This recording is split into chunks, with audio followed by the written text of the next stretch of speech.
Hey everyone, today we'll be taking a look at challenge weapons. They are at times incredibly powerful variants of standard weapons found in World War Z with a catch. They cost an insane amount of challenge points. These challenge points can take quite some time to build up, so choosing the right weapons to buy first is key. So today I'll be going through all the challenge weapons and letting you know which ones are best and which ones to save for last. As always, if you enjoyed the video, be sure to hit the like button and subscribe for more gaming reviews, guides, and discussions. With that said, let's get into it. When it comes to challenge points, there's a few ways to start building them up. If you are brand new to World War Z, it might be a little while before you start doing content that rewards them, however. 4 and 5 skull difficulties reward 10 and 15 challenge points respectively for completing each game, however that number can go up if you find virus vials and finish the match with them in hand. You can also get some challenge points from doing horde mode on hard difficulty, although I wouldn't advise grinding challenge points that way. It's more of a nice bonus than anything. Next up is the main way to grind points, daily and weekly challenges. Weekly challenges come in 2 difficulties, although you can only get 350 points per week as the difficulties do not stack. The weekly challenges can be pretty tough as they add in random gameplay modifiers that can make maps much more difficult. For that reason, I suggest just going for hard mode so you only have to finish the weekly 1 time per week. There are also daily challenge maps which reward points, and again I would recommend just doing them in hard mode as they reward more challenge points for finishing each map. When doing the daily and challenge maps, you can earn progress to 2 random daily challenges that reward a small extra amount of challenge points as well. They can be anything from kill 50 zombies with headshots without dying, or sprint for 1,000 meters. And then finally, there's a separate challenge to complete 3 daily challenge maps each day, which awards an extra 50 challenge points. Even with all of these ways to earn challenge points, it can still take weeks to earn enough for even one weapon, as the majority of them cost 1,000 challenge points each. Those points are also used to buy new costumes and charms for each character, so buying everything will take a considerable amount of time. So let's go through each challenge weapon, I'll go over how they work and rate it on how high of a priority it should be to buy. And I will be including the 2 weapons you get from completing special challenges in the game as well. Starting things off, we have the challenge variant for Tier 1 M500 shotgun. This turns the short-range gun into almost a sniper rifle. This is due to the flechettes perk, which makes the shotgun fire flechettes instead of buckshot and strikes targets at a distance with a much lower spread. This one is going to come down to personal preference, although personally I do use this variant. It's great, especially since the M500 shotgun can suffer against early game hordes on certain maps if you cannot find another weapon. The trade-off of course is being able to annihilate anything close range, and if you are running a Hellraiser with the shotgun perks, I would just stick to the base version of the weapon. But if you do use this challenge weapon, it can pick off targets much further away than you would expect, and with its 2 penetration stat, it can be decent against oncoming hordes. If you use the classes that start with the N500 shotgun and do want the extra range, I give this a medium priority to buy. After that we get the challenge variant pistol. This is one of the more simple challenge variant weapons as it basically functions the same as the regular pistol, just with better stats. The biggest draw of this pistol is the 2 penetration rating, which means it can blast through the zombie you're targeting and hit the other ones behind it. The only thing you really need to be careful of are cars and gas tanks that are behind the zombies that you shoot at. This is because the pistol can shoot right through them, cause an explosion, then you'll have a horde on your hands. It's also just as powerful as the unsilenced pistol variants, even though it is silenced. The best part is that it gets the Bounty Hunter perk, which makes it deal 50% more damage to special zombies. All around, it's great, and considering all classes start with one, it's a great weapon to have. Although it's not the best challenge weapon, I'd still put a medium priority on buying it as you are basically guaranteed to use it at some time. I would have rated it at a higher priority if not for the next weapon, which is the machine pistol.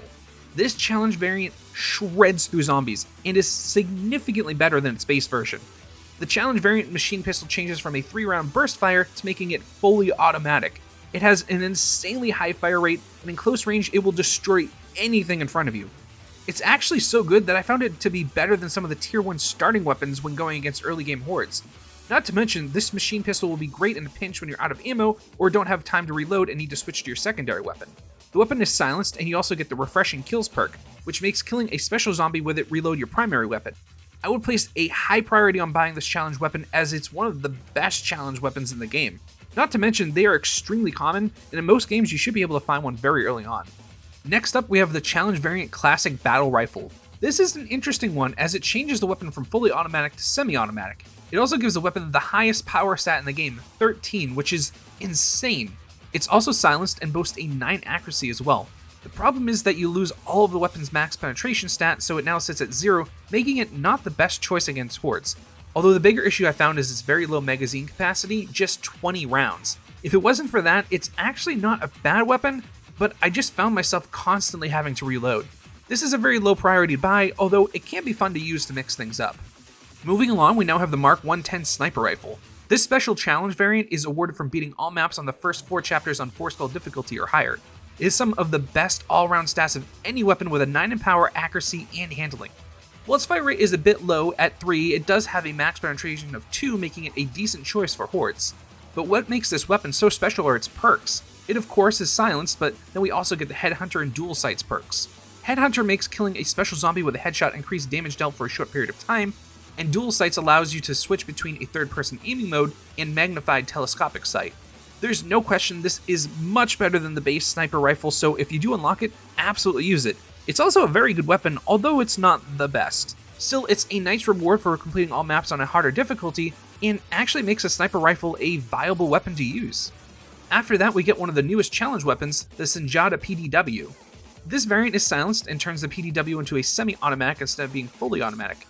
If it wasn't for the pistol, I'd say this would be a decent weapon, but it has less max penetration than the pistol, and it doesn't have the Bounty Hunter perk. What it does have over the pistol is a 10-round larger magazine size, and I found the accuracy to be much better. I'm not sure why, but sometimes the accuracy stats can be misleading, as statistically the PDW's accuracy isn't much higher than the pistol's, yet again I found it to be far more accurate. Since the pistol and machine pistol are better weapons overall, I would put a low priority on buying the challenge variant PDW. Now we have the HAMR 17 Battle Rifle challenge variant, which is silenced and changes the battle rifle from semi-automatic to fully automatic. While the semi-auto battle rifle can be pretty good, especially when used by a fixer, this fully automatic version shreds through zombies. It's slow firing for a fully automatic, but the 2 max penetration stat and the very high power, accuracy, and handling stats make it very strong against oncoming hordes. The magazine size is a tad bit small at 35 rounds, but stats more than make up for it, as I found myself dominating the kill charts when using this weapon. And as I've said in my other videos, I personally just prefer automatics over semi-automatics in general.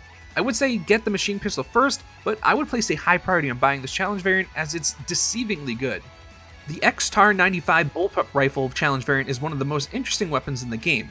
It's of course silenced, but its other perk called Selective Fire is what makes it so intriguing. This makes it so the rifle still fires 3-round bursts when using the mini zoom, however while not aiming it turns into a fully automatic. I found the Bullpup Rifle in general to be one of the weaker tier 3 weapons, although it does have times when it can shine. The stats stay almost the same, however you do lose a tiny bit of power, max penetration, and fire rate.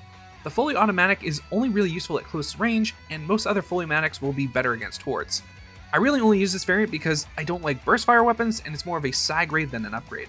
But I really only pick it up if I absolutely cannot find any other weapon or if I run out of ammo. I place a low priority on buying one, and if you do like burst fire weapons, this could even be seen as a downgrade as you do lose some stats. We now have one of the newer challenge variants, the Karis V10 Advanced SMG. This version is very similar to the level 5 versions of the weapon and ends up being more of a stat trade-off. It's still fully automatic and silenced, and gains 1 extra max penetration and loses 1 power and 1 accuracy rating when compared to the silenced level 5 version. This weapon again feels more like a side grade than upgrade, and I also found the accuracy ratings to be a little misleading. For whatever reason, the accuracy seems to suffer quite a bit, despite being only really a little bit lower than the other version. So what we get is a weapon that is slightly better against oncoming hordes, and slightly worse against single target enemies and special zombies. Which version you prefer will come down to personal preference really, although I am going to keep using the challenge variant. I'd place a medium-high priority on this weapon, as you could buy the challenge variant instead of having to level up the advanced SMG to level 5 and focus on leveling up other weapons instead. The Repeater X Crossbow is next, and before testing this one out, I thought it was going to be just absolutely terrible. However, whenever I used it, I dominated the kill charts in every match. This is due to the Piercing Bolts perk, which makes it so instead of explosive munition, the crossbow now fires classic bolts that can pierce through several targets. And when they say several targets, they absolutely mean it, as it makes it so the crossbow will gain a 5 stat max penetration, the highest out of any weapon in the game. Not to mention it has an 8 power rating and a 10 in handling and accuracy ratings as well. It also gains an extra 5 rounds in its magazine, making it stupidly amazing against a charging horde. Or at least if you don't have a fence in the way. So this one is great, but it's going to be highly level dependent. You also really will have to make sure you're hitting the horde from the correct angle to maximize the increased max penetration stat as well, making it so you kill several zombies with each bolt.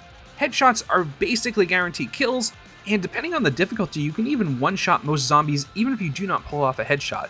This challenge variant is even more valuable as well due to certain daily and weekly challenges, making it so you can only find crossbows on that map. While it's not listed as a silenced weapon, as far as they can tell it does not cause many hordes to spawn while I was using it.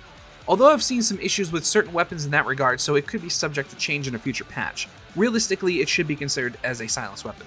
The only reason not to buy this weapon is if you roll a Hellraiser as your main class, as their perks increase explosive damage, so there's a great synergy there with the base version of the Crossbow. If it wasn't so level dependent if it was good or not, I would put a high priority on this one, but I'm going to have to give it a medium priority instead.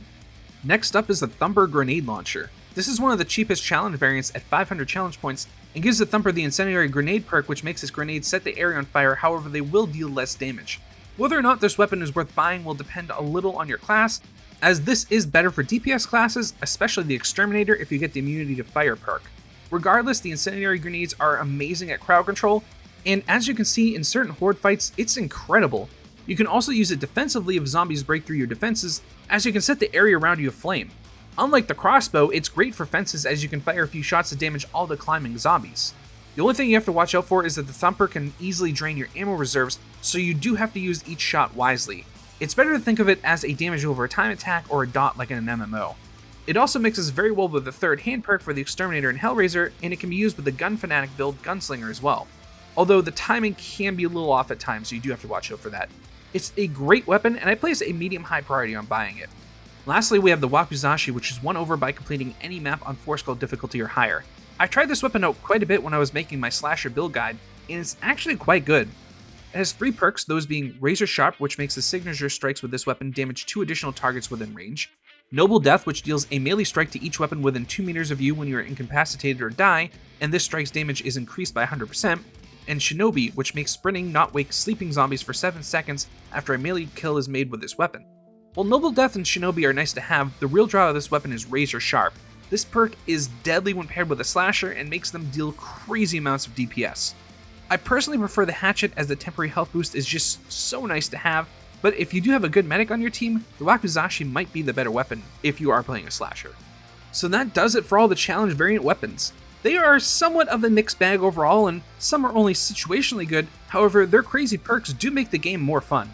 And the ones that are good are significant upgrades over their standard variants. In my next guide, I'm going to take a look at the prestige weapon variants that are rewarded for making each class prestige level 2. Those weapons have some interesting perks as well, so I'm really looking forward to trying them all out and seeing which ones are worth using. If you have not checked out my other guides, I'll link them in the description box down below as well. I've already covered each class and the best builds for them, and how to set up defensive kits against hordes. Thanks so much for watching, I'll see you all in the next video.